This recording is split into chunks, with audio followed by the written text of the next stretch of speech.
getting a chance to come out and do this. It's really fun, especially meeting in Dubai and then ending up here and realizing winning in Dubai. Winning in Dubai. Winning That's in Dubai. right. You forgot that. Now you're a professional boxer, it seems. What can I say? 1-0 boxer. You know? 1-0, retire on top.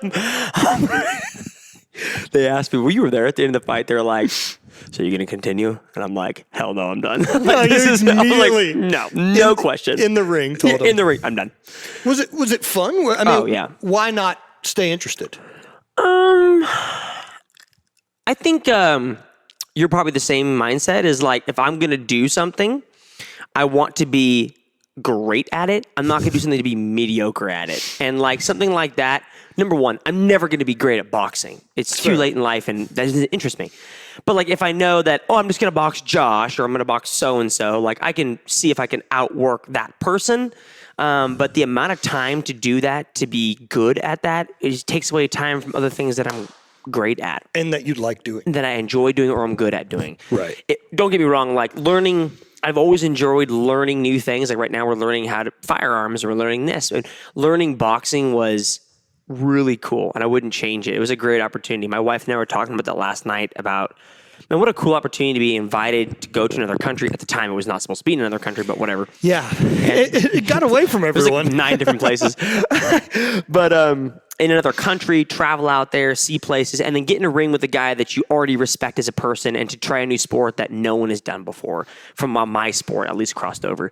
And so that was, I wouldn't change it for the world, regardless if I made money or not. It was fun. Yeah. What a cool experience. Exactly. And to meet people, like I met people all over, you yourself included. Yeah. I mean, that's one of the, being close with Haffy and Steffi. That's what I told them was like, what a cool experience, right? That you got to jump over, cross gaps of sports, and get to experience a real fight. Mm-hmm. Like this wasn't a rink-a-dink thing in a small gym that no one saw. Like this got to be a pay-per-view. You got to have a walkout. Like you got to really train for it and travel and have warm-up camps and have to do press. And like, dude, it's a real deal. It was a real deal. I'm hoping, I think Josh and I talked about it. Our hope was that people realize that what frustrates me about my sport, and I'm sure you'll probably say the same thing for yours, is people get so caught in the, I'm only here to do CrossFit. I'm only trying to be good at Fran. I'm only trying to be good at how many keeping pull-ups going to do. And they keep their fitness inside these 4 walls, and they never take it out and try it. Like, take your fitness, your strongman, or your CrossFit abilities, or whatever. Go try something. Go try a race. Go run a race. Go run a bike. Go whatever. And people don't do that. No. So what I was hoping is like people see like, yo, I'm going to take my CrossFit abilities and does it carry over? Absolutely not. But the fitness sure helps, right? Yeah, cardio definitely helps. Cardio helps. And we're going to take it and apply it to a sport that isn't even remotely in the same category. It's a fighting sport. It's a boxing sport. No one's punched me during CrossFit. So that's kind of our hope. What Josh and I's hope was like, hey, go try something different with this, with the fitness you have. No, and I love that. I love that you're putting it to use. I guess because of like with an athletic background, I've just always felt, I'm supposed to be training for a thing, not just being the best at working out. Yep, correct. And I got to do that with powerlifting. Like you're the best at working out, like whatever, how that works. And I never enjoyed competing in any of that. I liked the sports, but I liked throwing because the weight room, they're not one-to-one. Yep. Like I actually have to build skills and transfer, whereas boxing, CrossFit, the lifting, you're building skills at the same time of the engine. Mm-hmm. Correct. And I love getting to see it used. Mm-hmm. Like whether that's mountain biking or running or any of that. Yeah, people just don't, what they don't realize is like CrossFit, they don't really know this when they join CrossFit. Like CrossFit in general, at the top of the pyramid, according to CrossFit, is sport. And what people look at the pyramid, whatever the hell it's called, CrossFit pyramid, and they think sport means the sport of CrossFit, like go to the games. Don't freaking mean that. Anyone should be able to accomplish this pyramid. And the top of the pyramid is sport, meaning go do a OCR race, go do a mountain bike race. Right. Don't even have to be a race. Just go do something. And don't always be like, don't look at the end of your life and think, all I ever did to get in shape was do Fran. Like, what a bummer you've missed out. What a terrible workout too. Man. But like do something cool that, and Josh said it perfectly, do something that scares you. Like it wasn't enjoyable. I mean, it was enjoyable, but it was like super anxious, super scary. I'm trying a sport that And it's not like I'm trying a sport where it's like you're watching me and being like, oh, he sucks. Dude, it's on camera. Like, people are going to be like, dude, that bro blows. And it's getting punched. Yeah, exactly. So I've got a friend of mine who runs a radio show, Jason Ellis, and he's got a thing he hosts every year called Ellis Mania, and it's got some fun boxing and different stuff in it. And kind of laughing the other night, he sent me an invite, and he's like, would you fight? And I'm like, yep, fucking absolutely would. After I watched those guys throw No, down. and that's part of it, because immediately when he said it, I felt the red flag pop up of like, fuck. And I'm like, that's where we're going. Yeah, it's Fuck good. you, bud. You flinched. We're going that way. Like, there's something there that you're weirded out by and scared of and nervous and insecure about. I think it carries over. Like, what I've noticed after doing that, and I'm sure it'll continue on in life, is like when you do things that you're scared of, whether it's you're scared of heights, or you're scared of getting in shape, or scared of running for a marathon, whatever the case it is for whoever it is, like when you do things that scare you over and over and over again, and the normal things in life, when they pop up like that, it's no big deal. No, they're less loud. Yeah. Like you're more confident to handle being stuck in traffic. Yeah. The stuff people freak out about on a regular basis, or even confrontation. Yep. People are so anti-confrontation. There's a lack of confidence that comes in themselves, and it's because they're not pushing and testing. They're also not failing. And failing on a regular basis is, I believe, absolute key to success for an athlete. And both of our sports are key to, there goes my dog just sprinting off. He saw the drone, so I shouldn't tell your videographer. He hates drones. Of course he does. He's going to go try and catch it now. What are those legs going to do? He will try and bite it. Well, it's like a fun Frisbee. Look at him. He's such a Oh, man, what an idiot.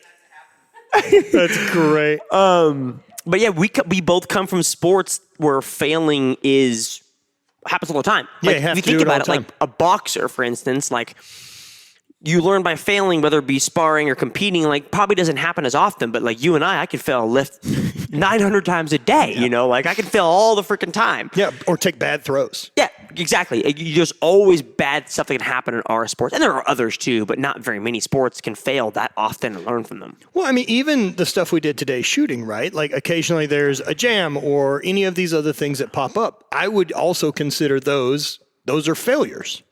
And those things, as you get used to them, have to support you during the actual contest. Like you have to fail to gain. Like, Well, it's almost, pardon me, it's almost like you train to fail too. So like for that sport specifically, because our sports, I can't really think of a time that in CrossFit where I would train to fail. like absolute failure. The only thing I could think of there is if you're doing something for time, you're kind of running the gas tank empty. Well, I guess for the shooting portion, I guess my example is like I will train for jams so that when I compete, I know, oh, it jammed. Muscle memory. Muscle memory. I can clear this jam. Whatever it is, I can train for these things. But I'm trying to think of something in our sports where like I'm going to literally train to fail something and then attempt to fix it via muscle memory. I can't think of it other than like redlining completely and trying to fail a muscle up on purpose. Yeah, I mean, the only thing with games I can think about is kind of like weight over bar. Like you can fail that one just on nerves, just because you actually have to get it over a bar. Mm-hmm. And so the better you get at it, right, the more underneath the bar you stand because it's more efficient to throw straight up. Sure. But if it doesn't go over the bar, it doesn't count. Yeah. Doesn't matter if it had 3 feet of height. Yeah. And so like I lost a national championship. I had 6.5 points lead going into the last event because I couldn't get it to fall over the bar. Yeah, and then there's a good example. Like, I'm going to train something to fail. Yeah, and so when I got home from that one, I trained that event a lot. All the time. What I did to fix it, however, is so I went out at 14 feet for height, which normally like 17 feet's about where I would finish the day. Mm-hmm. So start at 14, 15, 16, throw at 17. And then because I missed it, like my remedy for never failing 14 again was I only going at 15.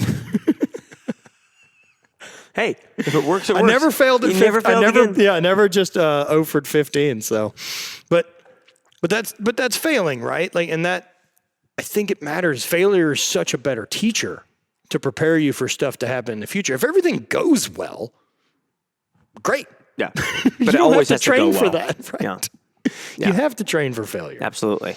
Yeah, you have to train for those things. Now that you finished competing in CrossFit a few years ago, you basically got this beautiful Garage gym. Oh gosh. Barn built. A garage is such a demeaning term. It's like where I put my lawnmower. It's dirty. It's where I store my Christmas trees that I don't care about. No, it's signing the check to build one of these, and then someone be like, "Nice garage." Be like, "Fuck you." No, this is such a cool space, man, and like I said, I love seeing people build out their universe, and whether that's the vehicles, their space, that's their thing that they're into. And man, a lot of people don't have a thing they're into, which that one to me blows me away. Yeah. I think there's like a couple different camps, either people who just get stuck in the mundane in life and don't have a thing. And then there's people on the other side who have too many things, who are like, I'm going to be an expert in this, and this, and in this. Man, mine definitely just goes with obsession. Yeah. It's straight awesome. I'll get locked in and be like, well, that's the only thing I care about now for the next 9 months. I mean, that's essentially when they were like, hey, Jake, you're going to be boxing in 6 months. I'm like, well, crap, I'm not going to show up to the ring and just get knocked out. Like, no one would have cared. If I would have showed up and just not thrown that fight, but like I had to put forth a good effort, but no one would have cared. But I'm like, I'm not going to step into a ring and just get knocked out. So but it's a disservice to you. It's insulting to Josh. Exactly. It's insulting to the people that had you out. Yeah. And so it was like, well, for the next 6 months, we're not going to have a life. We're not going to do any. We stopped lifting. We was like, we're just going to do this. And how much did your body change switching to that? We pretty much lost. Well, so I weighed 200 pounds usually walking around competing in. And Josh weighs like 135. 165, I think, or something like that. And so he was like, hey, we're going to ask you to fight. And I was like, absolutely. And then after, like, well, we kind of forgot how much you weigh. Like, can you lose weight? I was like, I'm probably naturally going to lose weight just because we're going to be doing cardio. Unless you're really paying attention to the calories. Yeah. So we dumped about 15 pounds, got down to 185. And so, I mean, I've just started lifting again, and I am so sore. I bet. It is like, because for a while, we didn't lift for like 4 months. And it was like, I'm on the rower, I'm on the assault bike, I'm on the runner. Like, that's all I'm doing. Not putting any, and then I'm throwing hands. That's it. And, man, I remember like the first week I got back from Dubai and tried to lift, and I was like, I was like, CrossFit sucks. I was like, I'm so sore. Everything's going bad, man. I feel like I started CrossFit over. I'm like, I'm not competing in this ever again. Now, like over that time that you're doing that, did injuries heal, like other stuff heal up? Yes. Okay, cool. That was the good part. It was like, I remember having a couple injuries, but like nagging things, and they just kind of went away because I wasn't squatting. I wasn't doing these things. So it just kind of like naturally fixed itself. So yeah, maybe not a bad off-season plan. Yeah. So I wouldn't suggest this for everybody. Like, hey, you hurting? Cool. Box and box for 6 months. For 6 months. You'll be fine. Commit your entire life to boxing. It'll help your squat pain. Yeah. Hips be okay. That's right. That's like saying, I got a great weight loss plan. I just need you to commit everything in your life to boxing for the next 6 months. Don't have a job. Don't have a life. And just do this every day, all day. No, man. That's fascinating, right? Because you did 5 CrossFit games? Yeah, I went to five of them, correct. So 5 in a row. No, we went, 13 was my first year I started CrossFit, 2013. Went to regionals. I didn't qualify to the games. 14 was my rookie year at the games. 15, 16, went 3 years in a row. Then 17, I had bursitis in my knee, couldn't squat. And so I was like, to hell with this. It's not going to, and we squat all the time. Yeah. Couldn't do a wall ball. And then 18, they had what I would say was a less than well thought out standard as it came to the open for some of our movements. And didn't go to the games that year, didn't even make it out of the open. And then 19, I went. And then 2020 was also my last year at the games, so it was my 5th. Okay. Yeah. And that's enough. That's enough. I was like, well, 2020 was a weird year, like for everybody, anywhere, whatever you did. And this season just dragged on. Like, are we going to have a games? Are we not going to have a games? COVID thing. Is this, what the heck is this? And we just kind of lost the passion for it.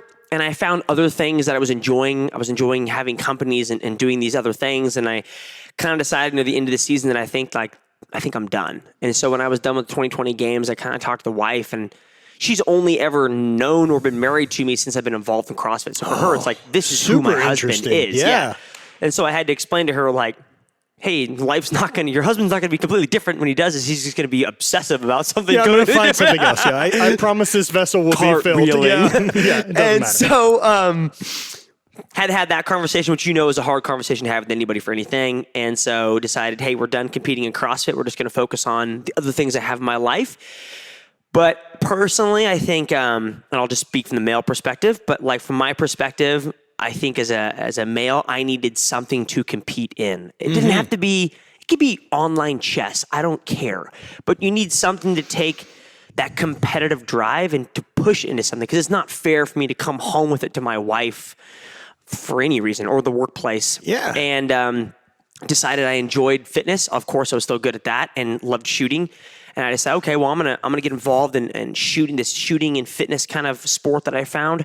And then I got involved in that for about 2 months, and then they asked me to box. And so I was like, well, we're taking a hiatus. Oh, so you got like 2 months into the tactical games. 2 months in the tactical games, didn't even do one. Okay, so now like I'm realizing how fresh into the tactical thing you are. This is my first year. Oh, very fun, Yes, dude. I've only, I mean, like we talked about, like we grew up shooting BB guns, shooting every bird on the property, see if we could hit a hummingbird, which was super hard to hit. Poor blackbirds. Poor blackbirds in my grandfather's place. Poor birds. But grew up doing that, but that doesn't carry over to shooting in the way that we did today. No. Not even the slightest. No. It's just Totally different. It's like a different. whole other ball game. It's almost like playing pickup basketball and then be like, oh, I also play in the NBA. Like, it's like, this is a whole different sport. Yeah. And so just started that this year and have had the opportunity to work with a lot of people to help me out in those aspects. But then they asked me to box, and I was like, well, we're going to put a book tag on this and come back to this later and then focus on boxing. And Yeah, so you knew you were coming back. Like, you already were into it. I knew I was. I was coming back to it, but I was like, well, this is worth a shot for branding reasons for boxing. Sure. For a lot of different reasons, but we'll just focus on that for 6 months. And then when we're done. And fun. Yeah, and fun. We're going to focus on make that, a little stay bit of in money. shape. Why not? Yeah, exactly. Stay in shape, do that, and then after we're done, we'll focus back on shooting. Yeah. No. So. Yeah. And I mean, I didn't see Josh that interested in a second fight. Not if you lost. It's true. I'm just kidding. Yeah, I think he's gonna box again. He and I have talked. I hope he does. Like, I get to box him. I hope he does, because I would love to show up for his fight, because I'd be in his ring. I'd be his biggest fangirl, dude. I told him that, but I think. Well, there's only one person who'll be the first guy to beat him. But now I'm going to be his towel girl. Everyone else will boy. be the next guy to beat him. Yeah, exactly. So I think they're looking at. I think they want to find someone in the CrossFit space. I'm not sure if it's going to happen, because there's not many, for lack of better terms, not many CrossFitters, men in our space that are willing to take risks like that. Well, like, Matt's not going to do it. No. He wouldn't. I mean, I think he'd probably do it like for fun, but like not film The right amount of money, Matt will do it. I know that much. I didn't get paid that amount of money. No. so. I'm also not sure anyone there. Maybe Heffy did. Yeah, exactly. Maybe Heffy did. But good for him. But I hope he fights someone in the CrossFit space. If not, maybe someone in a different sport would be really cool to see. Yeah. Hope he continues it. Yeah, I do he was too. back to training within like 2 weeks. Really? Just straight back to boxing? He was straight back to boxing. Good for So him, man. I don't know if he might continue to do it just because he enjoys it. Totally his ball game. Well, I know he wrestled and had that background too, and so he's already done some combat sports, and so yeah.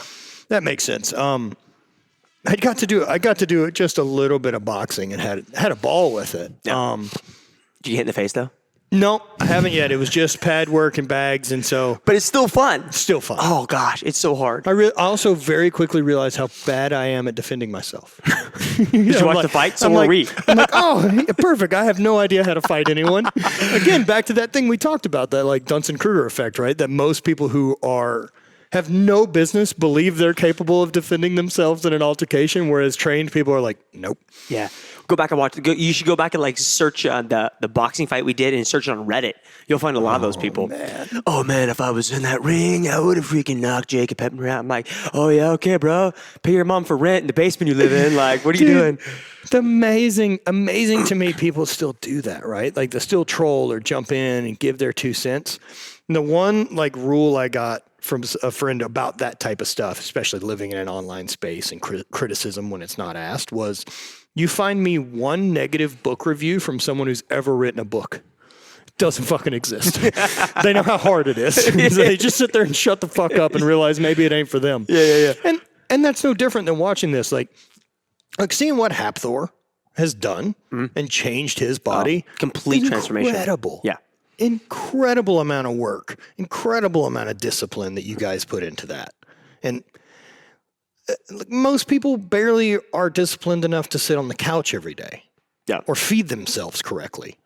Like, you're not doing 6 months of boxing. Yeah, I'm excited to see him box in March with Eddie Hall. I'm going. Are you going? I'm probably going to go. Have they picked a place, or are we not sure it's going to change 9 times? The last I heard, which I think it's a good move, was London. Oh, yeah. That'd be a good spot. If they do it there, a lot of the Icelandic guys will come because it's a short flight. Yeah. And the UK is going to fill it out for Eddie. Yeah. I think it sells more there than I do in the States. Yeah. I can agree. I was disappointed it was in Dubai. I wish it was in the States. I would have preferred Vegas, which was originally the plan. Which was the plan until I think the issue came down to being that me and Josh were not even amateurs. We're not even like, we're nothing. You're just guys who agreed to get in the ring. We're guys who literally are people are going to show up and watch. This work for you? Sounds good. It was like a handshake. So I think the gaming commission in Las Vegas was like, look, like these guys are nobodies. They can't make money. So we got to move it to Jacksonville. Yeah. And then they moved out of Jacksonville because they were like, oh, well, we're not sure what the state of Florida is going to do with COVID. If Delta gets worse, they might cancel it. I'm like, dude, there's one state who's not going to do it. It's Florida. You're right. Yeah, that's your only chance. But they didn't know that. And so they were like, moving it back to Dubai. So whatever. Yeah, you can't risk it, man. No. Like already refunding once and... Can't do it twice. No. Yeah. Yeah, it's tough. That's a tough bit. And like watching Don run around that week in Dubai, like, I don't want any part of that guy's job. Yeah. High stress for like a week, just gone. Nonstop. Yeah. No, man. All caffeine. Poor dude. Killing it. Very, very entertaining guy to be around. It was really cool being there to see that and meet all the different folks. Boxing world's weird. Yeah. People kept asking me like, every time I talk to somebody, they'd be like, did you watch the fight? Who do you watch for fighting? And like Josh would answer, like he would like give some like professional fighters. And I refuse to watch professional fights because I'm like, I'm going to be nowhere near I can't do any of those things. Defense? Not fam. We can't do that. Pick up basketball game this evening. I'm going to go watch some LeBron James highlights. Get ready. I was watching like amateurs box. What I should do is just go shoot from the free throw line for half an hour. Yeah, I was like, I'm going to watch amateurs box because that's what it's going to be like. It's going to be us just like, I don't know what I'm doing. I'm just going to throw a right or whatever the case may be. Which is... It never fares well against someone who can box. Yeah. However, it's tricky because they don't act in the way boxers expect people to act. Like, I mean, Haffy with all the training and everything, Devin still got. I mean, he fucking rocked him. Yeah. Which was really surprising. Just a couple random throws. Yep, Yeah. And landed a big hook and rocked him. I don't think he was ever in trouble or anything. I know that I don't want to be hit by that monster. Oh, do you see? He was in a gym. I don't know who he was hanging with. Again, I don't know boxers. But there was like the lightweight champion. I'm going to get it wrong, whatever. Some kid. And they essentially did body shots on each other. They did one body shot. Did you watch that? No. And Heppner hit him with the body shot. And I was like, yeah, you couldn't pay me enough for that. Way. Just like hands up and just took just a hook. And I'm like, no. Just shut him down? He took it. Oh, man. But I'd have keeled over. I'm like, ugh. Man. He's an incredible athlete. Haffy, I've known him now. I think the first time I met him was probably 2008 over in Iceland. Mm-hmm. And he just looks like a maxed out video game character. Yep. It's just like in Madden, just move everything to 99 and make him as tall as you're allowed to make him. Max body weight. It just reminded that guy. It reminded me of like when you looked at him, you're like, I know I was born from a human woman. Yes. And you're like, you look at him, you're like, I don't know who birthed you or what genetic thing or what box you came out of. You should be being studied. Yeah. Why are you? I'm like, I'm human. You're not. Why are you allowed to walk around with the rest of us being 350 pounds and shredded? Yeah, so stupid. Oh man, what an incredible specimen of a human. Incredible. So you grew up in California. Correct. Where? San Joaquin Valley. So Central California was in an agricultural area. Okay. So very similar to being out here a little bit. Obviously California, where I was born, was huge ag area, so just farms and fields as far as I could see. Did y'all grow up farming? Yeah, my dad, we did some ranching, so we did steers. Oh, wow, cattle. Yep, cattle, correct.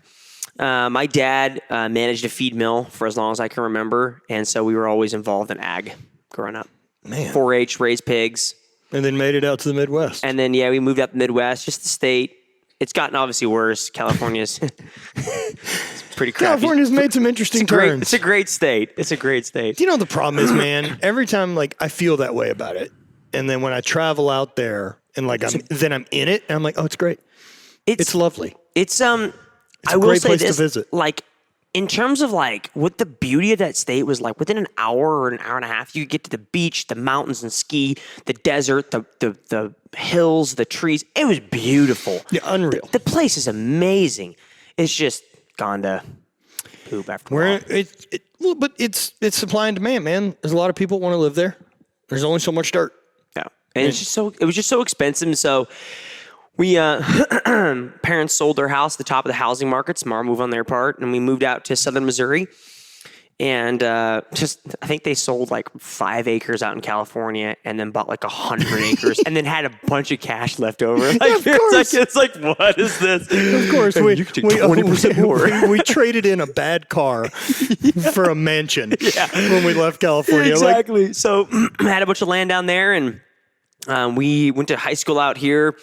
And I just been in the Midwest since. Yeah. So I'm from the South, and now that I'm in St. Louis, St. Louis still makes sense enough to me. St. Louis still feels a bit like the South. St. Louis is crap. It's St. Louis. We all got our bad parts of town, but St. Louis, I've never been a huge fan. Yeah. I mean, look, it's not like I'm not a St. Louis guy. You're a diehard St. Louis fan. I don't give a shit. It's a city I live in. Yeah. I like my world Yeah. there. I like my gym. I like my house. Sure. I like those things. I like the neighborhood we live in. I like the food that I can have delivered. I don't go anywhere. These are the things that make the town I like. And the truth is, I'm going to do that anywhere I live. Yeah. And so why wouldn't I live somewhere my money goes a really long way? Yeah. Because that to me buys the freedom aspect of, I don't have to keep doing whatever this weird thing is every month. I can retire and just, if I wanted to on a dime. Yeah. Yeah. Well, I'm starting to make a move now into real estate, Airbnb, and you've got 50 acres here. None of this happens out west. Yeah. No. I mean, it could if I was. You better add a comma to your pay scale. More than just one. That second comma is expensive. Yeah, that's a really expensive one. Yeah, no, and man, I'll take it. I travel enough that where I live isn't that. How far are you from the airport, St. Louis? We're there in 25 minutes. Oh, easy. Yeah. So easy Uber ride straight to the airport. Yeah. That's my rule of wherever I live, I need an airport within an hour. Yeah. So you're here to Kansas City, We're 35 minutes. 35 minutes, Kansas City. Okay. Yeah, so that's not bad because I made this similar concept. I had the idea is if my life continues in the way it's going to continue, if I live 2 hours from the airport, think about how much time of my life I lose. It's 4 hours. I'm every flight. Yeah, in Louisiana, I was an hour, and it's like the max right there for me. Oh, man, you just really have to factor it in every day because then it's no matter what your travel day is, it's an hour drive there. I'm 2 hours early for the flight, depending on what it is. Sure. So now you've eaten 3 hours there, and it just kills you over time. Yeah, but airports are a necessary evil to this life and lots of travel. Yep. So we were in California for a while, and then moved out to Missouri and high school, college, and then I fell in love with the Kansas City area. I actually worked for the at Fort Leavenworth for the Army as a DoD civilian. I was my bachelor's degree is in mathematics, and so worked for the Army for a while as a civilian, as a math guy, technician, and fell in love with the area and decided I kind of like this side of Kansas City. I could get into town in 20, 30 minutes, have good food, go to wherever you wanted to do. But I wanted to be far enough out that I could legitimately, the rule of thumb was I want to get off my back porch and be naked and no one can see me. That's the rule. I want to be able to shoot a gun. I want to be able to do whatever I want on my property and have someone not tell me otherwise. Yeah, I'm glad to know now that hot tub's not seeing any clothes in it. You can always go get in if you want. Actually, that house we renovated, it's too close to the road. I definitely don't want to get naked in the back of that house. Yeah, but that's what the gates. That's what the gates are. So, no, dude, Yeah, man, it's interesting. It's really, really cool. Like we talked a little bit earlier too about kind of being in that first generation of guys who've got to make a living doing athletics that we aren't real professional athletes. Yeah, I'm not in the NFL or NBA or whatever the case may be. Right. Yeah. That there's this new avenue now to do this. And essentially you've been like, there's never going to be NBA money or NFL money, but there's some to where like, if you're pretty smart, like you can plan and live somewhere nice that you can set up, and you've done a great job, dude. Yeah. Yeah. It just, I think what happened was we're working out, and it's probably the same thing you did. Like we actually talked about it, is like you're making, it's a hobby, right? It's a sport that you make decent money. It's not nothing that you can write home to mom about, but you can survive. Yeah. And then I started realizing that, like, if I take matters in my own hands, like at some point you work with companies, and don't get me wrong, I love working with companies, but at some point you're like, these companies can move away from me and do their own thing. But what if I create something where I'm not going to fire myself? Nope. And if I can do it myself, now, granted, you have to have the mentality, the mindset to be like, I'm going to run this business. Some people don't have that. That's okay. But that's what I've enjoyed doing, is being able to be like, I'm going to set myself up to stay in the sport for the longevity, and then have my own company, so I'm not dependent upon someone else to make sure that I'm fulfilling their needs. I can fulfill my own needs.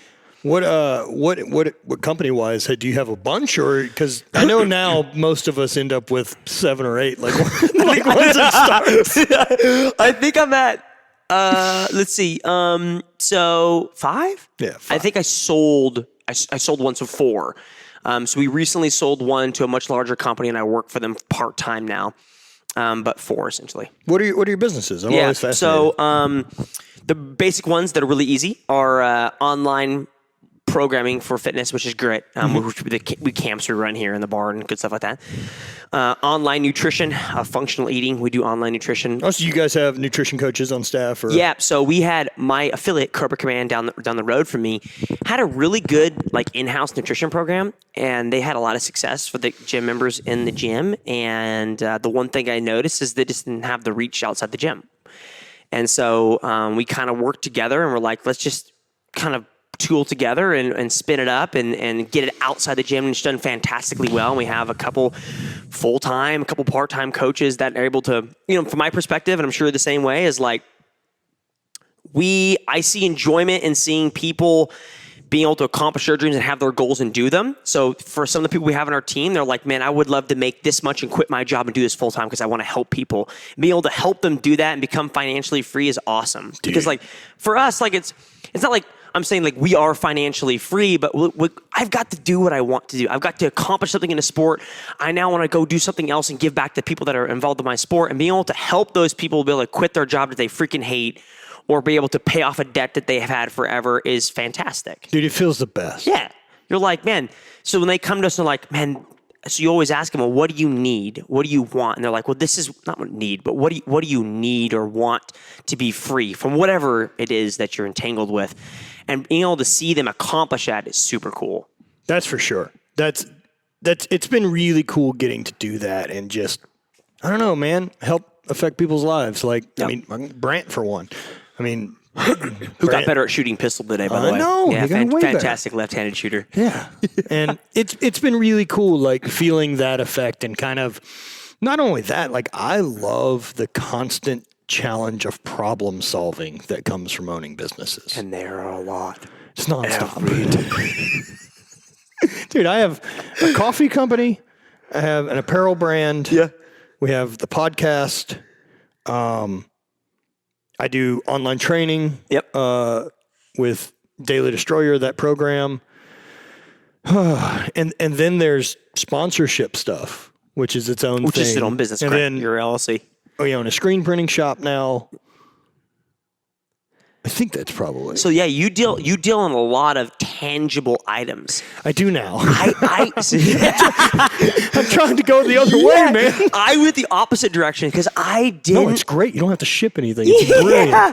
I decided, I was like, man, tangible items. I don't even think, now I'm thinking about it, I don't think I have a single company that is tangible. So we do online programming, right? We do online nutrition. I just eat that food, but like I don't. Yeah, but you're not shipping food. Yeah. And then 3 separate apps. One was an app that I bought into and actually helped develop and then resold, which was delivering online programming. Okay. Because I just didn't like the options that were out there. They were total trash. And I was like, I found one that I liked. I was like, you have a great product. I'll buy in. I'll help you and we'll sell it to somebody different. Online, how to deliver online programming. The other app was how to do virtual online programming. So like 2020, remember when everyone was like using Zoom? Yeah. Like to do programming. So like Zoom was great. Zoom was a great solution for that. It was a Band-Aid, but it was a great solution for it. So we were like, what if we had like an app that literally did this where you can put the coach in screen, a timer in screen, like the workouts on the side, like everything's there for you. It's a virtual gym where you don't have to worry about COVID. Like it wasn't built for COVID because people just like working at home. That's fine. That's what's with that. It's huge now. So digital fitness. And then the fifth one is an online marketing influencer. I hate that word. Sure, man. Influencer app. Like, well, you've done it too. Like you work with companies and you have certain requirements you're supposed to give to companies because of an influencer mindset. Yeah, well, like, deliverables or what have you. Deliverables. Yeah. And so there's always that miscommunication of like, you're delivering content to them being like a Google Drive or some stupid archaic way, right? Or sending a USB card. And so there's no good app for like exchanging content and being like, hey, can you take a photo from different angles? So we're developing that. Oh, cool, man. So, that's great. Yeah. I imagine that will probably be useful. For myself included. I'm like, God, I hate going back and forth on content. Oh, man. But, that's something I did realize. I really like making content. Like I enjoy doing YouTube videos and traveling and getting to do podcasting is super I love cool. podcasting. Yeah. So do you travel around and it varies. Okay. So I will. Okay. Clearly. Yeah. For the first 2 years I had the show, I did all of them in person and like didn't have a studio. So I traveled. So do you have a studio now? Yeah, I do now. In the gym? Yep. Oh, nice. It's great. Yeah. It's a lot of fun. Is it purple in there? Yeah. It is. Do the lights change though? So I could be They like, do change. It can be whatever you want. I could be like, can I have green? We could have them green. It would be no problem. Yeah, I can't do that in here. No, it's man, when I was ordering stuff for the gym to build out dope, I ordered like all those Philips Hue bulbs and then can set them up so now they're on the phone, right? And when I was ordering them, like for sure, I ordered like 20 of them from Amazon and then had a bunch of other stuff that needed to get ordered for the gym. And so I didn't think I don't know how much those bulbs cost. And then like when we finished up building, we had like another 10 of them I needed. And you finally looked at how much they cost. I was like, I placed an order for these bulbs and I'm like, why is there $90 in bulbs here? Well, no, those bulbs they're more than that. They're like 30 or $40 a piece. That's expensive. Yes. Yeah, I'm aware. I really enjoy. I've always considered doing podcasting, but like I don't know, it's too much time. But I enjoy when people do it. It's fun. It's because I like how you're doing it because it's almost like we're just sitting, just yakking. That's it. Yeah, that's it. Like what I'm interested about, right, are things that build confidence. I'm interested in performance enhancement and what leads to that, and so getting a chance to talk to guys who high perform, no matter what the thing is. Yeah, I don't care. Yeah. I'm just fascinated at how people's brains work and how they manage stress. Now, do you get a lot of pre-competition stress? Did you grow up competing a lot? Yeah. I mean, I played college football. Okay. And so, yeah, I will say, because we actually kind of briefly touched on it, like going forward, I doubt I have any more competition stress. I've already trained for 6 months, got into a ring with a guy who wanted to knock my block off and fought. That changes the bar? Yeah. It's like, now it's like, I don't care what I do. It's not going to be as anxious or as stressful as that. So like competing in any other sport, like for instance, we competed this past weekend in Phoenix, Arizona for shooting. Couldn't care less. Like, who cares how stressful this is? It's not as stressful as me something trying to hit me. No. Not even close. You're not coming home with a black eye, or you shouldn't. Or I ran into a wall. I don't even know. Jake is running into the door. Keeps hitting doorknobs. Keeping doorknobs falling downstairs. I have to wonder about your chick. I'll be like, I think she's hitting him. Yeah, but it's just, I think after that, I won't have, sure, when I was competing in CrossFit, absolutely. But now going forward, I doubt that's ever going to happen again. But it's always such a different thing, right? Like, there's negative anxiety, and then there's the butterflies. Yeah. The butterflies are great. Yeah. Like that's the Super one I'm nervous, always yeah. excited about because Yeah. it matters. To me, I've just always read that as like, this matters. Like we have to focus. We have to give a shit. Like Yeah. everything is turned on right now. Yeah, we have to care. Man, that to me is the best. And there were a couple times sport wise when like I'd get to a competition. I think I remember it in powerlifting and then weightlifting. I remember getting there and just feeling flat and not having that feeling. I was like, I'm done. Yeah. I'm no longer interested. Yeah, I'm not passionate about this anymore. No, it doesn't raise a flag enough that I have to give a shit. Trying to find new things that fall into that physically for me with, the Injuries. Yeah, with injuries and whatnot. It's been tricky. Yeah, it's going to be tough. Yeah. I enjoyed doing that 20-mile trail run I did in Bryce Canyon. But it was a bit of a hike. With your hip and you're like, I'm going to go run 20 miles? So the idea behind it, right, was that running really doesn't bother me. Defend it hard. Running really doesn't bother me. Okay. Squatting anything toward 90-degree bend Okay. kills me. Okay. So running, fine. But your knees, when you hike or ruck, kill me. But like it's all in dirt. Oh, soft. And my knees made of metal. There ain't nothing to hurt in there. Yeah, that's true. So everything gets transferred up to the hip. Yeah. But my goals going into it, the intention was I'd like to be in good enough shape as I've never been a runner. I'd like to enjoy my day in Bryce Canyon and be in good shape enough that I'm not dying. And I was. Yeah. And that was the goal. Enjoyed it. Did 20 miles on a fake knee and a hip. Built a ton of new confidence in my body. Because that's a push. When I finished, I was done. Yeah. I wasn't interested. It was supposed to be 18 miles. And then the total distance today was like 19.2, 19.6. 20. I didn't sign up for that extra 1.6. By the end of that walk in, I'm like, what's going on I'm here? done. Yeah, See, now we need to have you show up and shoot at a. Now we've seen you shoot. You should show up and compete. It get you nervous, man. I'm sure. Oh yeah. I'm sure. I'm always for it. Did you say there was going to be There's one? one in Kansas next July or next August. It's on their website. Interesting. I can't remember the date, but it's I may like be down. Yeah, And it would really depend on me. Like I'd have to look at what the movements. movements are. You can go in a different division, but usually it's like there's no squat. There's literally no squatting because the guys there. But even even me bending over to pick something up off the ground gets tricky. Unless it's light. I think the heaviest we did in our division this past week was we pick up a 200-pound sandbag. I could do it. I'd pay for it the next day. Like my low back would shoot out. Would shoot. Yeah. That's it. With everything else, we don't pick anything up from the ground pretty much other than the sandbag. Yeah, since I can't hinge at the hip on the right side, I basically just straight leg it. Yeah, or like already straight, like already it. Yeah, so, which you could probably do. And the rest of us, done. The rest of us be like, oh god, I couldn't do that. It doesn't pay well in the long term. The last time I got my hands on, there were some stones this summer in Iceland, and I just can't. I'm stupid. I just can't help touch them. And one of them, the Judas stone, I think it's right around 300 pounds or something like that. And I picked it up, got it up to the chest, and dropped it. And the amount of comments on there, like, why are his legs straight? I'm like, it's my only option. Yeah, I can't bend. I know this isn't how to do it. But doing that, so you did the Husafel carry. Yeah, we do a lot of at tactical games. There's a lot of I say grunt work.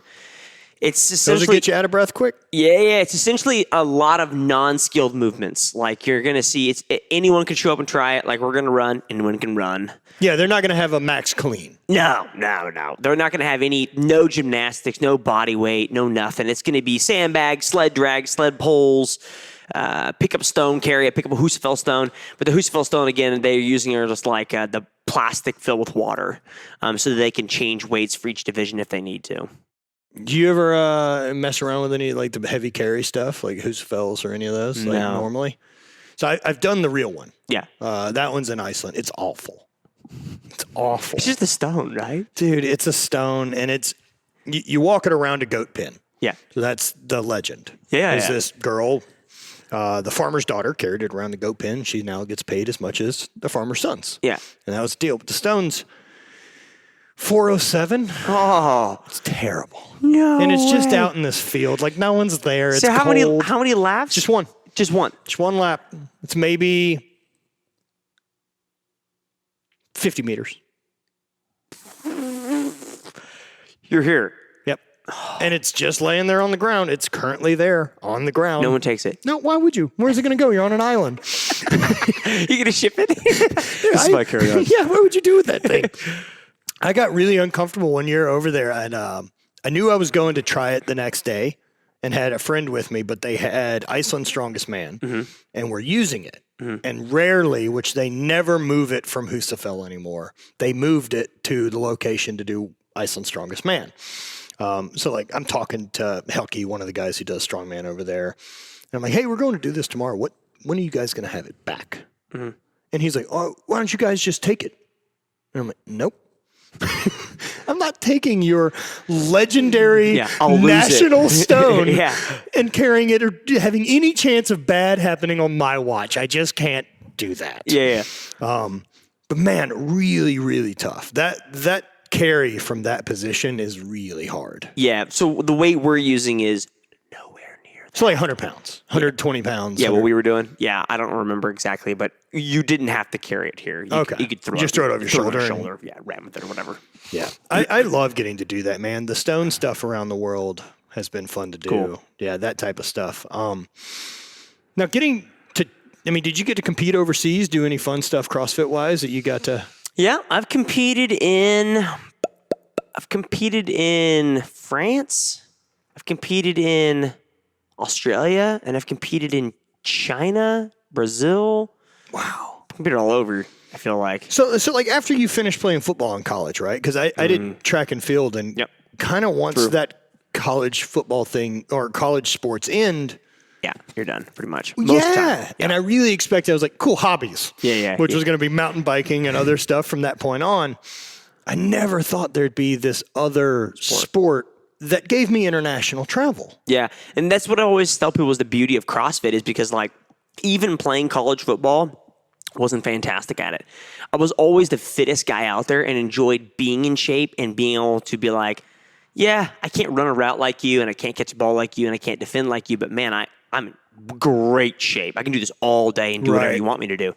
And so when I found CrossFit, when someone introduced it to me, I was like, and then I realized not only is this like a sport or a hobby, it's also a sport you can compete in and it can give you travel the world, do things and make money hypothetically.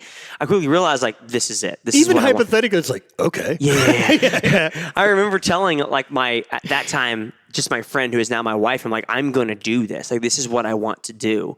And the same thing you probably did is just like that. This is giving me the option of, because like when you get into college, you're like, oh, I'm going to join a pickup basketball league or whatever. And like, that's great, but like, it's not the same, dude. No, not even close. I need a thing that matters, and I also need to compete. Yeah. Like, even if that me competing is me versus me, I can manage that side of it. Just still like, yo, we got to get better. Yeah.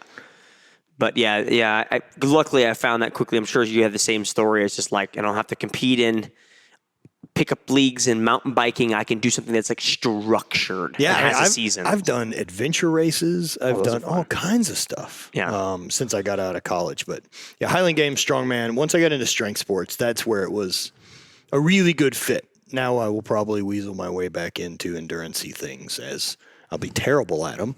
I'm just not built for it at all. Did you notice like you took to CrossFit pretty quick? Pretty quick. Like how quickly did you kind of climb through? I was doing an internship at Fort Leavenworth, and the guy knew that I still had 1 year left of college football, my senior year. And so he knew I was in shape. Like during the lunch break, I'd be out doing sprints in the field or whatever. And the guy I was working with, who is a currently active duty, was like, hey, you should try this thing called CrossFit. And at first I'm like, God, that's a terrible name. I'm like, what a bad name. I remember the first time my brother said it to me, too. I'm like, what is this? And he's like, it's some hybrid, man. Like it's a cross of all the fitness you can come up with. It wasn't until later on in life I realized that the word actually meant something. And he's like, you should try this thing called CrossFit. I'm like, yeah, this sounds like a cult. Yes. And so come to find out it is. I got indoctrinated real hard. It is. And so he's like, you should try this thing. And I said, okay. And I agreed to it. I was like, yeah, okay, I'll come do it. And then I should have asked when and what time. And he's like, oh, it's tomorrow at like 4:30 or 5 in the morning. And I'm like, I was like, okay, well, he's like my boss. Like, I should probably show up and do it. So I showed up. And at the time, Army installations had CrossFit gyms affiliates on post. They now currently do not, but at the time they did. So now they just have functional fitness fitness gyms. Perfect. Yeah, the Army kicked the CrossFit out for some because they're not going to pay reason, but they weren't paying at the time. Of course they weren't. But it was like some reason they just kicked them off. I'm sure someone said you have to pay us, and they're like, "Cool, we'll change the name." Change the name. And so I went to my first class, and at the time, like there was no coach at the class. It was just like, imagine we walk in here. There's a bunch of majors and captains in the Army. And someone's like kind of leading it, and there's like kind of written on the board, but like not like a structured class. Like there was no on ramp. Like no one was going to explain to me. I like, love it. Hey Matt, let me explain to you what we're going to do a skill session, and then we're going to jump into the WOD, and that's a workout of the day. And so I show up, and I walk through this door, and I'm by myself, and the guy's like, "Hey, come over here. Yeah, we're going to just do this class." And they like didn't explain to me like, it was for time or for nothing. They're just like, this is what we're doing. I remember we're doing rowing and toes to bar. I don't remember what the rep scheme was, and they put me on this rower. I never touched a rower in my life. I don't know how to row. They didn't have an explanation of how to use a rower. And then we're doing touching our toes, the darn bar. Never done that in my life. I'm not a bat. Whatever the best way possible. Just like swinging around to touch it. And so we're doing these things, and I get done with it. They're screaming at me, go faster. And I'm like, I don't even know what's going on. I get done with this. I'm getting ready to leave, and I have no idea what's going on. And this guy approaches me, and he goes, hey, Jake. I go, hey. He goes, you should, I think you'd be good at this. Of what? This thing I just did? Legitimately what I told him, I said, his name was Dave. I said, good at what? What did we just do? Right. And he goes, hey, you should do me a favor. I said, okay. He goes, go back to your office today when you're working, because you're a government employee, so you definitely don't do anything. You have spare time. You have spare time. He goes, go back to your office today, and on your break time, meaning your whole 8 hours, he's like, look on the computer and look up the CrossFit games. You should compete in this. And at that point, I'm thinking, compete in what? Rowing and toes to bar? Right. Like, what? That's all we did. Yeah, no one's explained anything to you. You know the name of it? Yeah, I knew it was CrossFit. And it's hard. Yeah, I knew it was CrossFit. I knew I got screamed at for not knowing how to row. And I'm like, all right, bro. I'm thinking to myself, dude, this is super weird. And so I go back, and I had a bit of free time that day, meaning the whole free time probably, because I was probably not doing a whole lot. And I decided, okay, I'll type in CrossFit and see what pops up. I typed in CrossFit, and I think the first video I watched was Rich Froning at the games. It's like everyone's story. Yep, makes sense. Competing. And realized that they weren't doing rowing and toes to bar, so that was something new. No, okay. There were other movements involved. And so I realized there were other movements involved, and realized that there was a stadium with people. At the time, it wasn't a lot, but it was a stadium with people watching, and heck, this guy won money. Was this already in Carson? This was in Carson. Okay. There was people making money. There was a crowd watching. They were cheering. Like, this was a sport, and they're from all over the world. And I realized, like, well, I don't understand how they're getting there or what they're doing, but by golly, there are people there making money and doing things and having fun. So I did a little bit more research and realized you can compete in it, and then I was sold. After that, I'm like, oh, this is what I'm doing after I'm done with football. And how soon after that did you? That was 2012. I graduated in 2012 and went to regionals my first year, qualified to go to regionals my first in 2013, so the next year. And then the next year, 2014, I qualified for my rookie year at the games. So I qualified to go to regionals, and then through regionals went to the games. Man, that's during hot Reebok years too. Yep. So I remember 2014 was the first year that like Reebok like really had its hands, I feel like, in the pot. Because we were actually, 2014, I got called up by Nike, and Nike was like, hey, we want to work with a bunch of rookies. They picked me, along with Frazier and Cole Sager and Noah Olson. Like, they picked picked a lot of really good guys. Like the bass players. Yeah, including Frazier. They're Nike. Yeah, I don't know if you know that. They want. And so they called us up, and they're like, hey, we're going to have you wear our Nike shoes at the games in 2014, because at the time we could. And that's when Reebok put the kibosh on it. Was like, no. You have to only wear Reebok. I thought that was such I get it.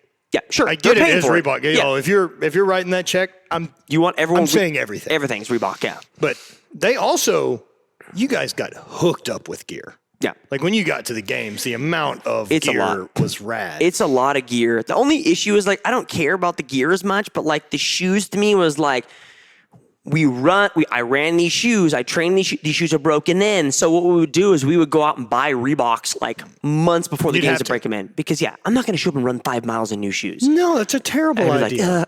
Rookies would do it. Well, of course. Yeah. Because you're stoked on new gear. Yeah, you're like, I'm going to wear my new shiny shoes. Cool blisters. Yeah, these blisters are awesome. But yeah, we would break them in. But yeah, we had to wear Reebok pretty much. Yeah. Man, I looked at the CrossFit at that time, like watching it blow up was so fun. Was really fun to see. There was a CrossFit gym in Baton Rouge I was around at Red Stick CrossFit. Yep, I've been to Red Stick. Yeah, quite a few times. So Matt Bruce. It was on Brute. And so I would train with Matt Bruce and we would go down there and train Red Stick all the time. Yeah, I trained with Matt. Yeah. I helped him build out the Bruce Barbell side of that gym whenever he left Gail Hatch. Yeah. So I trained with Gail's for a bit, and so small enough. I think I trained with Gail once. Yeah. I'm not a fan. He's since passed away, hasn't he? I don't think so. Oh, well, I'm going to feel bad now if I said that, or if you're wrong and you said that. Either one. I wasn't a big fan. Oh, okay. I didn't know him that well. I didn't. I liked Matt, though. I like Matt a lot. Yeah. I have nothing but incredible things to say about Matt, cool. and the way Gail treated Matt is why I won't fuck with Gail. Yeah. If he's still around. I don't know. Pending. No, but Bruce is great. Yeah, he was great. And so like I knew him and Cashew. Yeah, and so that's how I got to know Brooke. And so I got to know all those guys, and then Jacob, the other Hutton that's out there with them. They killed it with the brute strength early. Yep. I think they've kind of like tailored it off a little bit now. But well, I know Mike's less. I don't know what Mike's doing. Well, I know, but Mike, but a lot of them, that relationship with him and Adi is really focused on WAG. Like WAG is huge. Is it? Yeah. Yeah, they're big. They're a big company. Okay. And they do a fantastic job for sure. For sure. And I mean, like, again, because I know, I got to know Adi through Hayden, because when they were together, and then Hayden has since branched off and done hybrid with Steffi. And so, I got to know all those people in kind of early bits. I remember going to, it was a thing in Tahoe with a friend of mine who ran donuts and deadlifts. And they did a retreat, and we came out and trained, and Cassie was like a brute retreat that was mixed with donuts and deadlifts. And so that was fun. Yeah.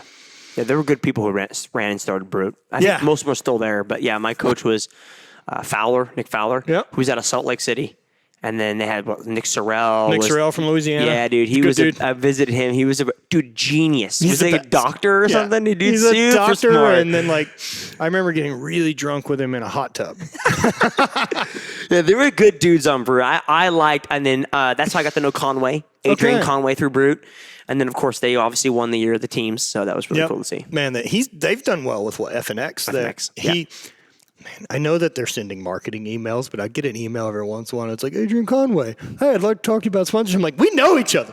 I just respond to I know it's an automated email, and I'm like, we know each other, and I just leave it. So I was on FNX for a year, with them for a year under Adrian, and they did do that via email and then also do it via Instagram messages. Good for them. And it was a smart play. No one had done it before. But yeah, it definitely makes for some awkward conversations because people are naive, in lack of better terms, and they would walk up to me and they'd be like, "Hey, Jake, you sent me that message a couple days ago," and I have to be like, I did not. Yeah, let me explain to you how that works. Like, it's automated. It came through me. Yes, it sounds like I said because I typed it out. Right, but someone else sent it to you. Yep. I think we're over that hump, and people kind of get that it's a business now. But that's something else, man. We've talked about that, but it was the Wild West for a little bit as far as social media and all those type of things. And I do think it's really fascinating that we're kind of this first generation of it that had grew up with it. Or that didn't and then had it and then at our in college or whatever. Yeah, when we left college and we're adults entering the work field, none of this existed as a way to make money. Yeah. And now totally does. Yeah. And it's a real thing and you can pursue it. And that it's strange because we fell into it as athletes. Yeah. But it wasn't now, like I woke up and thought when I was 8, I was like, I want to be a YouTube star. That didn't exist. Nope. Yeah. But it does now. And how would you approach a younger person who wants to do that? Well, I think from my perspective, I would never encourage someone to chase fame. I think it's a waste of your time. What I think that you and I have done that is technically replicable, you can replicate it. Wow, that's a hard word to say. Is go chase something that you're good at or passionate about, and then turn it into a business. Yes. And it doesn't have to be fitness. Like, I've seen so many people who are fun to watch, because they're great carpenters. Like, go chase a skill, go chase a sport, and then in it, turn it into a business. That way, when you're done, you can be a carpenter forever, I guess. But like, when you're done with a sport because your physical body can't take it anymore, or the passion isn't there because you don't get the butterflies like you mentioned. Now it's, how do I take this and turn this into a way of making money for the interim for the rest of my life, because I'm passionate about something, because I was good at something, because I created a brand in a sport about something. Yeah, I agree with that. I agree that having a thing you were good at is important. Yeah, and it doesn't have to be a sport. And it doesn't have to be a sport. It can be anything you master. And not only that, like, we've entered a world too where between YouTube and between social media, if you're dedicated to showing the process of learning how you got there, people will buy in too. Now, that's going to get more and more crowded. Yeah. I mean, the amount of, if our space has gotten diluted in the last 5 years, in the next 15, there's only more of it. Yeah. And so I don't know, right? Like, I don't know how did we end up in this weird gold rush time and got really lucky, or is it going to be harder to make money in this line of work going forward? I imagine at some point. Yeah. I think it will. I think, I've kind of looked at it from my perspective, because I'll look at myself and do an after action report and be completely biased and honest with myself. Like, was I ever going to win the games? No, I could have told you that. But did I get in the sport at the right time?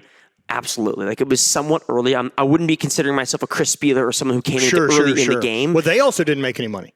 Yeah. Where, like, there's a bunch of dudes who showed up early and but there's a lot of us it. who started. Yeah, correct. But there's a lot of us who started at the right time and made the games enough times. And there are people who have made the games many times as me, have been as many times as me during the same amount of time, but just for some reason didn't create a brand, didn't focus on it. And sometimes it's just because they weren't themselves. They try to be somebody different. And that happens, and it's never probably going to turn out well for them. Yeah, I was, Highland Games, I mean, I won 2 world championships and did well for the other time that I wasn't, but I'm far from being, I wasn't the best guy competing when I competed. I got beat at 6 world championships by the same guy. Yeah. He's better than me. He's from not far around here. He's from Kansas City somewhere. Oh, who? Dan McKim. Works for Sorinex exercise equipment. I've known him. Yeah. Are they in Kansas? I'm pretty sure they're in Kansas. I think you're right, but I don't remember where. I've never hung out with him. A bit of my nemesis. We could change that now. Dan's a nice guy. We have very little in common outside of we both did Highland Games. And he seems to be doing great. So right on. But I knew, especially I started doing YouTube pretty early too. And granted, none of my stuff has really taken off, but it's taken off enough. Right. And so I make a living, and I was always really careful about gimmicky stuff. I didn't want to make gimmicky content that just chased eyes and likes, because then it owns you too. Just the same way that, if you're chasing just fame, that's the part I always looked at that I'm like, that's the slippery slope. Because if you're just chasing eyes and there's no way to monetize it, fame without money is dumb. You know how useless that is? You're just hassled? Yeah. You just can't get anything done with it. Dude, I saw that happen to people. I saw that happen to weird D-list celebrities that did reality shows. That now your move is you just bartend and do guest appearances at things. And you have to be that dude forever. Yeah. I think that's what we talked about this earlier, is defining the word influencer. People will call us influencers, which you're correct. I will influence someone to do something, get in shape, buy this, buy that. It definitely is a definition that you can use. Do I like it? No. Because I think when I look at it is you and I are placed in the position we have been given, not because I'm great at YouTube and I just had a cool personality and I could talk really cool. We were here because we were good at something. We were good at picking up concrete balls or whatever. Right. Whatever it is. Which maybe it's stupider. I don't even know. I'm good at fitnessing, which is really dumb. But like, that's why we're here. I have some credence or some knowledge that I can give someone, and that's why we're in the position we are. Right. At least that's what I always look at it as. The Highland Games World Championship is definitely not what I've built a brand around, but it sure opened doors. Yeah. And without that, I don't know how I'm here. Exactly. Because think about trying to open doors and create a business without that. That's hard, man. No, I don't know how I would have started my apparel brand without it. Yeah. No way. So kudos to the people who can. Like, that's crazy Incredible difficult. people who figure that out. Incredible guys who figure that type of stuff out. Because the business thing is such a,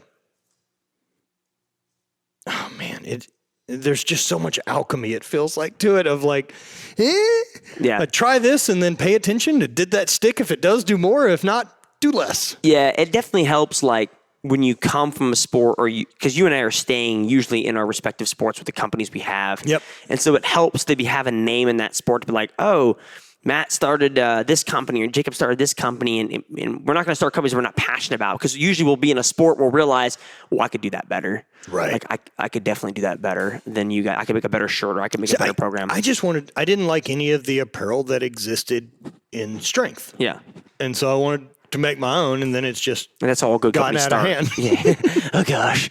But that's how all good companies start. Is like, I can do that better because there's nothing out there that fits my needs. Right. So let me create something. As long as there's enough people that also have your needs, which are. And so you guys are going to start adding tactical training, you said, too. Yeah. So the whole idea of the online programming was like, I wanted it to follow me. I didn't want it to always be about me, because if it's always about me, then at some point, if I cease to become relevant, which definitely exists, then my company ceases to exist. Yeah, we understand. Yeah, exactly. I mean, it happens. So, like, you should never name your company after yourself. Matt Vincent Shirts. That's a terrible name. Oh, man. No, that wasn't going to work. Yeah, but, like, you have to... Unless you're like such a popular brand that you're in TV shows, like maybe you can always do that, but I cannot.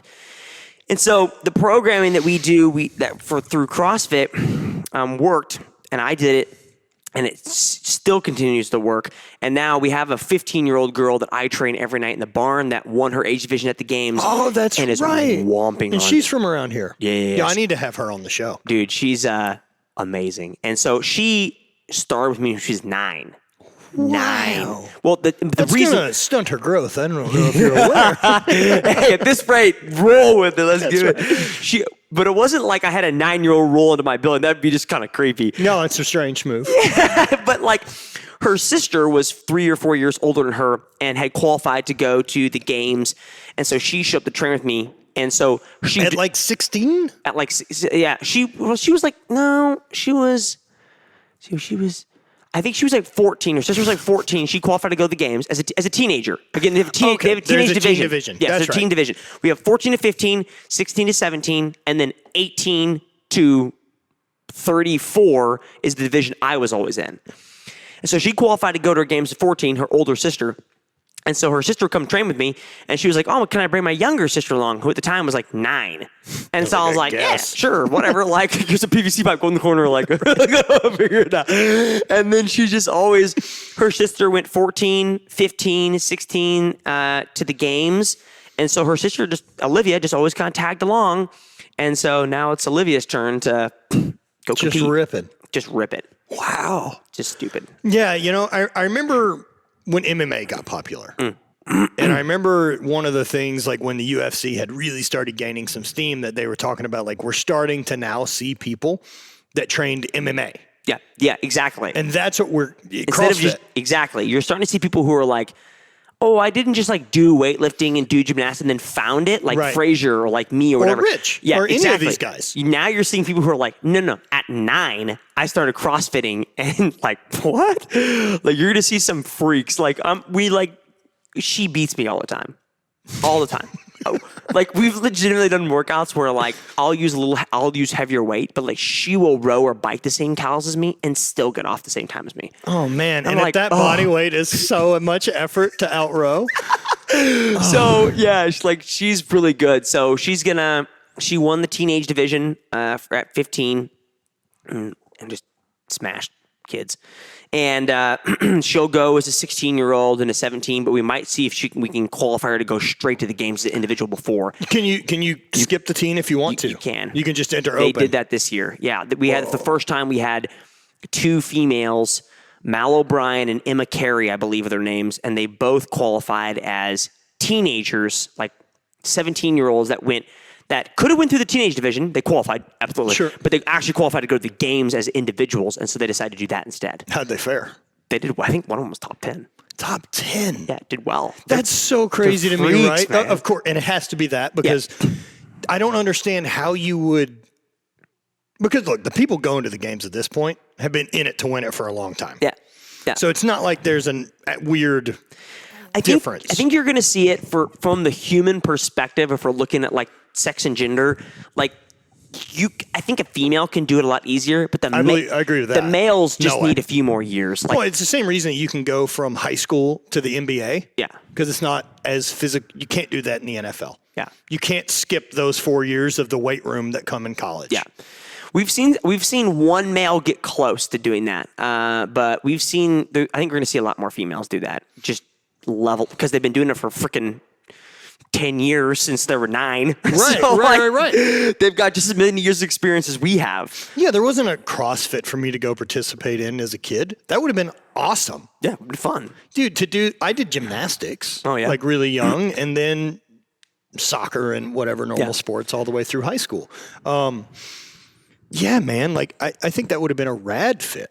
Yeah. I mean, even having as much more access to good weightlifting coaches and stuff like that exist now that wasn't there. Yeah, I feel like when I was in high school, like weightlifting coaches were like, no, I can't teach you that. I mean, we've also improved the U.S.'s Olympic weightlifting through CrossFit. I mean, Matty Rogers came up within CrossFit first and then found over. I think the sport CrossFit has breathed some life into USAW and into certain areas. I think it's breathed life into anything that has a barbell. Yep. I think it's done a good job. Strongman across the board, dude. Yeah. It's improved interest. Like, oh man, I found CrossFit, but I'm not really good at like the gymnastics and the double unders, but I really like deadlifting. Yeah, or I like getting strong. Picking up stones or whatever. Yeah. Like, I'm going to go do that. Right. Yeah. It's definitely done a huge service to a lot of different subset sports. Yeah, it's a great gateway drug to the other strength sports. Absolutely.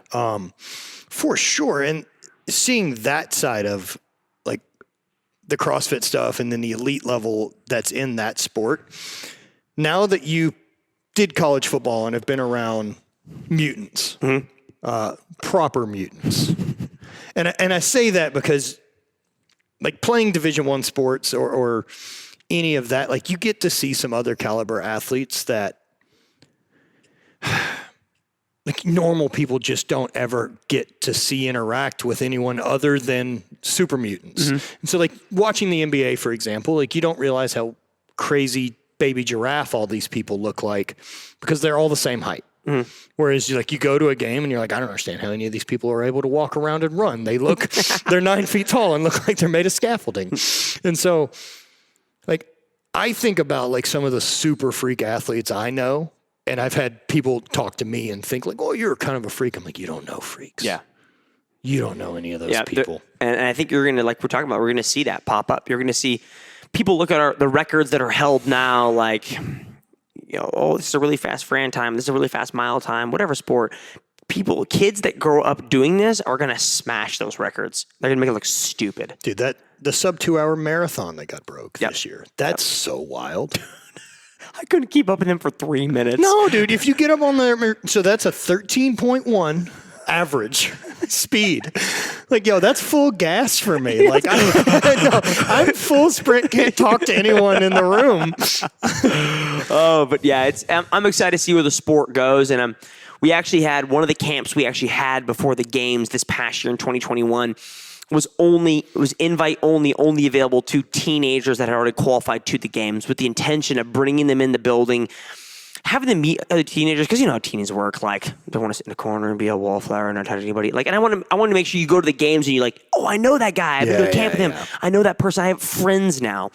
And so we brought some teens into the barn and really just had like 2-3 days, just taught them everything, answer questions in the games. And it was cool going to the games here and seeing them interact and have a good time and seeing them have fun and do well. And so, yeah, we are kind of the company we've had now with Grit. Like we're kind of inherently, we've kind of focused on teenagers because the teen I have in the barn right now and because the people that she brings in. Well, and that's pretty, I think that's pretty smart to realize what you've got and go with what's working instead of our intention. Our expectation of this was we're going to have these type of people. Exactly. And to your original question was like, the program was immediately braced upon me, but if I'm not going to compete, I'm not going to sell you programming that I don't even do myself. Right. And so that's what is next is like, well, we've got these freak athletes that are coming up and they're doing the same stuff I had been doing for years in and year out. Let's showcase what they can do. And then here, let's have Jacob step away and let's do different programming for the tactical side of it, which people in that space definitely need fitness too, because they overweight. Yeah. So. Oh, is it the tactical games? Not the tactical games, but like I feel like when you go around, like I feel like half the cops in our town couldn't chase me if I was walking 10 miles an hour. Right, but let's be fair there. That's America. Yeah, I mean you're correct. I mean I don't believe that there's any more of that population that's overweight than the population. Yeah, correct. Those people who give a shit really give a shit, and those who don't. Yeah, and so I think just there's a lot of people in the tactical industry, meaning people who carry, people who LEO, active duty, that just they need something to focus on for the fitness side. There's not something out there for them. No, and that so would be the rad. tactical games has been really cool. That gives people who are dealing with the veterans dealing with PTSD or military guys or LEO that just they want a community to work with, and it's been wonderful to see that happen for a lot of these guys. And they just need help in the fitness side because they're fantastic at shooting. So let me help you in the area that I understand, because I can't coach you in shooting, but I can coach you in the fitness side. Well, and what I've seen you leaned into, and what I thought CrossFit nailed, but it seemed to me that HQ'd missed the point of, was the community that it had built. Oh, it has done a fantastic. It's incredible. It's not only the greatest thing that's ever happened to barbells. Yeah. Like as far as putting more barbells in humans' hands, nothing's done it better. And then the gym communities that it built to have people around that were interested in goal driven and have it did a really interesting thing that I saw, and it was you had goal driven people wanting to show up and suffer. And then you had this group of people that suffered together in the class setting. But then the gyms and the work are hard enough that it was a certain level of people at CrossFit gyms. Yeah. And so like there was expendable income, there's extra time, there's these type of things. Whereas Planet Fitness is getting a different clientele. Yep. People always ask me like, well, how do you define CrossFit? And it's usually one word, it's community. It's like this sport inherently, I don't know if Greg meant to do this or not, but if he did, kudos. If he didn't, still kudos. Like you create a community that is, in my mind, a local brick and mortar CrossFit gym that has a good community. Some of them don't, right? But it has a good community, can be a gold standard for any church, any company, any business in the world, because nothing sometimes never comes close. People care about each other. Oh yeah, Matt wasn't in the 5 o'clock class. We always go to 5. I'm going to call Matt up. Like, why weren't you here, man? Like, why weren't you here? Like, they do that. And they don't do that in other companies around the world. Like, the gyms can teach each other something, I think. Well, there's a certain accountability that comes from it. Yeah. And what I love about it and that community is the physical side of stuff to me, man, there's no entitlement. There's no tax brackets. It's, barbell weighs that much. It doesn't care. It has never cared. It doesn't care if I pick it up or put it down. Yep. And I love that equaling factor that my effort's the only thing that matters here. Yep. And that side of that community I thought was really rad to see get built. I watched it build confidence in people. Like, because while I wasn't ever participating in CrossFit, I was training a lot whenever I was doing the Highland Games. I still trained a lot up with Matt Bruce's gym, which was in Red Stick. And so seeing it happen, and then my ex-wife at the time, she was training up there. And as someone who never lifted, never gave a shit, it's still a thing she's into and still a community she's part of. Like, that changed her fucking life. Yeah. Yeah. And I've seen it do it for so many people. And, and it's a really special thing that I've never been quite sure if HQ knows that that's where the magic was. Yeah, I don't know. Hopefully they do realize that they create. I'm sure they do. When I say HQ, I really just mean Greg. Yeah. Yeah, I just, the Greg conversation, like, I think I actually created a YouTube video on this. Like, I didn't enjoy how quickly people were to look like we all make freaking mistakes. I made mistakes. And what people don't realize is, like, when you run a company at that level, like not with like a company like one employee, like I'm talking like a big company like that. Mm-hmm. If you're a politician, if you're run a company, your life is put on a freaking billboard. It is. And what people don't realize is everyone's so quick to judge the life whose billboard is thrust upon, but it's like, you don't want me to put your life on a billboard? Because, man, Jacob, you said some stupid stuff in your life or done some stupid stuff. And, Matt, you did the same thing. And it's 100%. Ridiculous. Yeah, I'm very glad I didn't have a camera phone in college. I don't want a billboard. Yeah. With that said, as a grown man in that age range, like there's some things you can't do. Oh, yeah. He did some stupid stuff. Yeah. He did some stupid stuff. But the world, I think... no way am I saying what he did was okay. I guess what I'm trying to get at is like the world needs a little bit more grace in the world.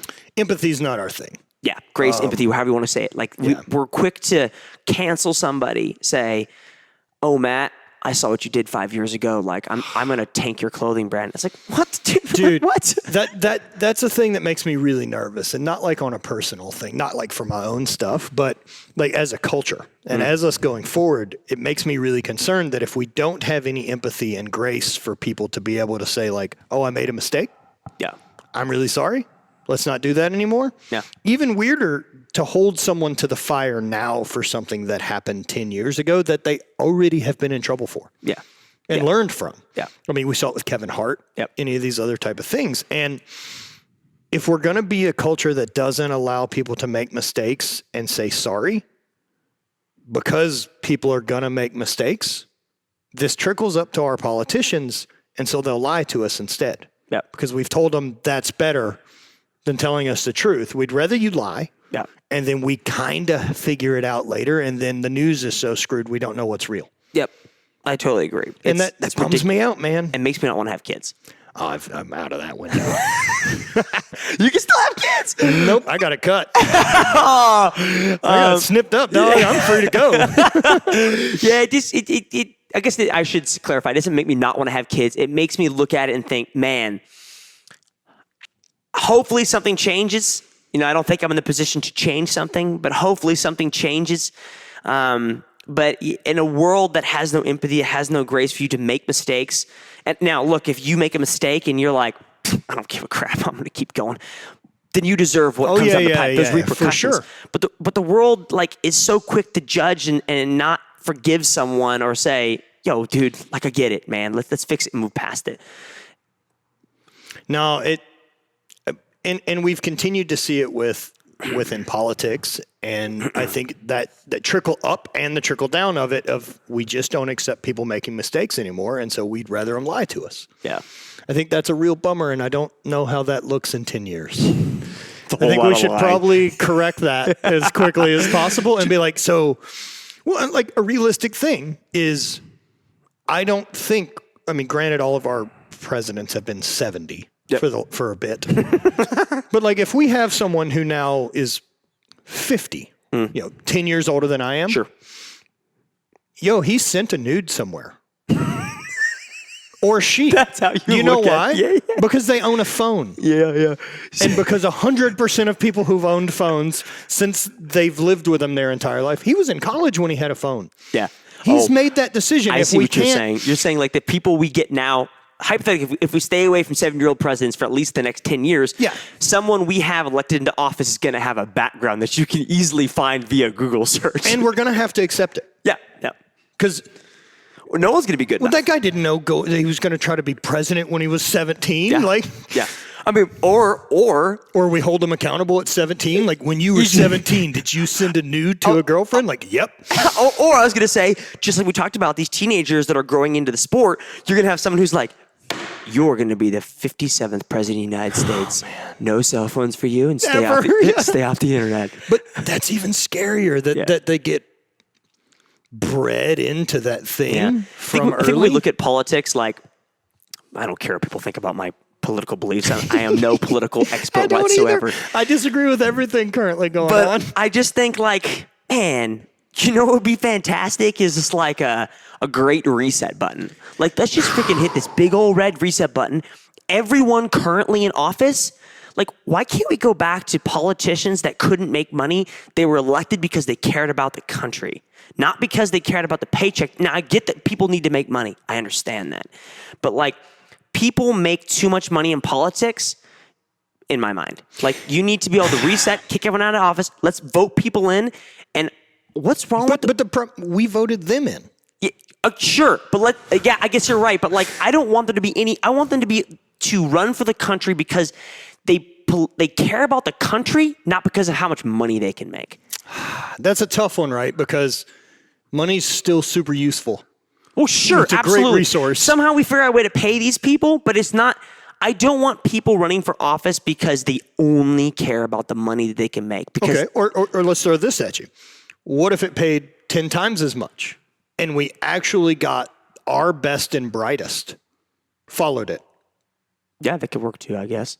I don't think we get top quality candidates without reward because they'll go do a thing. Look, we have some philanthropists who are going to make great moves, but they're not going to the U.S. government. Yeah, like, that's true.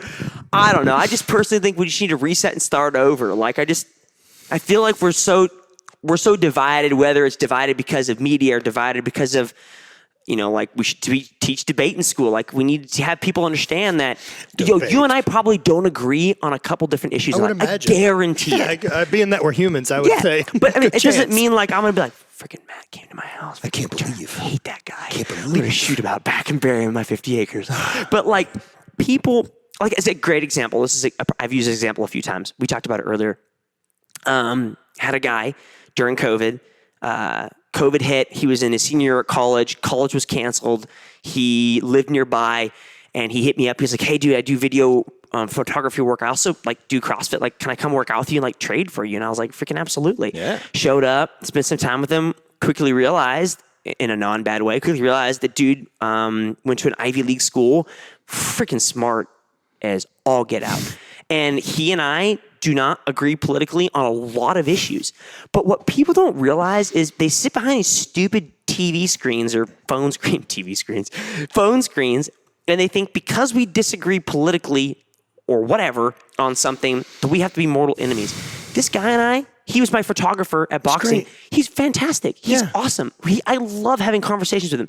And like, I've taught him some things that he's like, oh, like, that's actually true. And he's taught me some things that I'm like, you know what? I can actually see your point of view. Doesn't mean I have to sit here and be like, I agree with you. But like, we don't have to be mortal enemies. That's the point of even this conversation. Yeah. And like getting to do the podcast is I want different perspectives from people that grew up very differently than me. Yeah. I don't want to be surrounded by people who have my same story and you same live in ideas. An echo chamber, essentially. Oh, the worst. Yeah. Fuck that. Yeah, I don't. Yeah. There's a lot of people who choose it. I'm kind of thinking I should just run for mayor of my town and slowly work up. I think I'll be governor. Is it governor of? I don't know if governor in Kansas sounds really good. Dictator. Dictator sounds much better. Yeah. Well, I can't remember. Self-proclaimed czar, fitness czar of Kansas. I don't know. I think the joke I usually make is like, man, if I run for presidency, my logo or tagline is going to be MAFA, Make America Fit Again. Make America Fit Again. Because by golly, we need some freaking fitness in our country. No, it's really true, but there, man, odd conspiracy, and I definitely came from being a little bit too much into the old jazz cabbage one night, and if China's trying to take over, right? Think about the slow game that's been played here for their takeover. Buffets, they've made us fat. Well, you just bring back. They've implemented. Oh yeah, they're like, we'll start this. We'll get Asian food over there. We'll fatten these bastards up. They'll care less. Yeah, this will be easy to take over at some point. Yeah, I just think we're. I mean, you look at any. I'm not a big history buff, but if you look at any superpower, whether it's the Roman Empire, whatever the case may be, looking at, it always ate itself from the inside out, and I think you're seeing it now. I think you're seeing people that the United States was founded upon a cauldron of people that we're not a specific race. Nope. We're not a specific color or ethnicity or religious belief. We come from all over, a cauldron thrust again. That's what made our nation great and still makes our nation great. But the problem is people can't understand that. They want to put us all in one mold, like you have to do this, you must believe this. And that's not what I want. No. I don't want you to all look or believe like me. I would like you to do whatever it is you would like with your life that makes you happy, as long as that doesn't impact me getting to do the thing that I would really like to do with my life. That's that liberty and pursuit of freedom bit that I really, really believe in. It's strange, man. I would love to see us get it together on the fitness front. I would love to see us decide to take proactive steps in our healthcare. Any of those type of things, but we don't. Yeah. Dude, we're plenty of time into this. I know you've got a day coming up. I wanted to say thank you. I'm glad we ended with our political conversation. Yeah, for those who've made it this far. If you made it this far, you're welcome. You're welcome. You can hate me and put a Reddit post about how much you hate Jake Pepper's political beliefs. Right. Can't believe you're out there with the guns and you hate America. That's what I heard. Dude, this has been great. I'll come back. Yeah, I'll come back and hang out. We'll come back. We'll shoot guns. We'll work out. We'll get you to St. Louis. Come check out our gym. God, I hate St. Much as you hate it. But yeah, absolutely, for sure. Dude, this would be great. And yeah, I'd love to come and meet this young athlete who's a killer. She'll be here tonight. You can meet her tonight. Come back later. Interview her sometime later. But yeah, she'll be here tonight. Maybe I'll make her do a workout against her. Oh, God. It's not a win. She just beat some old cripple guy. It's a lose-lose when you go against her. It's a lose-lose-lose situation. Yeah, she can't be proud. She's like, he's got a fake knee. That's what, when we boxed Josh, that's what Dave said about me. Dave was like, you beat an old SEAL who's shorter than you. I'm like, come on, bro. Like, you didn't have to say it like that. Brother, it's been a joy, and I'm always stoked to make new friends. Yeah. And so appreciate it, man. I appreciate meeting another ally and see what we can do to help each other. Cool. Dude, brother. Yeah. Thank you. I'll see you guys next week.